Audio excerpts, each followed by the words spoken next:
Malcolm, how are you? Very well, thank you. How long have you been in Hollywood for now? Because you've still got your accent. How long's it been? I came over here, lived here from 79 when I did a movie called Time After Time, and I fell in love with the leading lady and we got married, and so I never went back to England. But you've still got the accent after all these years. You've still got the accent.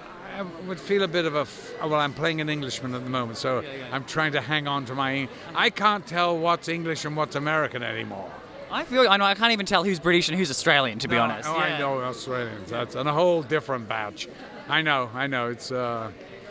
It's great, but I've been here a long time, and I think, my accent, because I was here when I was established and older, that's why if I'd have been, going to school or something, then you just do what your peers do, don't you? Yeah, of course. So, talking about your peers, I mean, Lily Tomlin, Jane Fonda, what was that like working with them?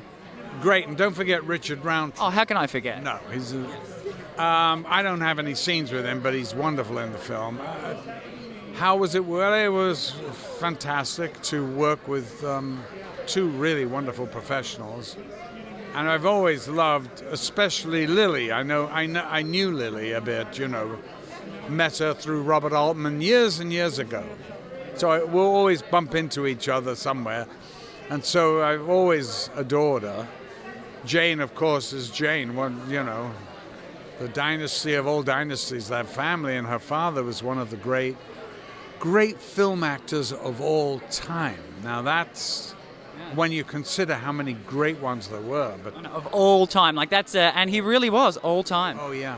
No, I mean, there's nobody really. Maybe Jimmy Stewart, but Henry Fonda brought a certain class, just totally believability, and you could trust him. Absolutely. And out of all of the characters that you've played, is there one that you miss? Is there one that you're like, oh, I miss you? Or do you kind of let them go? Once they're gone, you're like, oh, I forget about you. To be honest, my favorite character is the one I'm playing at the moment. And he's an Englishman who comes to the West in 1870. Wow.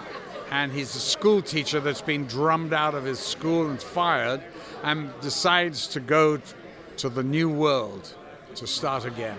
And meets a gunslinger, and it's real fun. And it was a movie I was going to do with Bill Paxton, bless his soul, and Bill, as you know, passed away. And so I'm doing it with James Paxton, his son. So cool. Amazing. And talking about moving on, what do you hope that people get from it when they do watch? This movie? Yeah. I just hope they enjoy it. It's an entertainment. We're not trying to change the world, it's just a really wonderful, crafted, character-driven movie, I think. Amazing. Yeah. Well, thank you so much. It was so nice to meet you. I was about to say fellow Brit, but we're practically related, being Australian. I know. Yeah. That's great. Amazing. Well, nice to see you. Nice to see you too.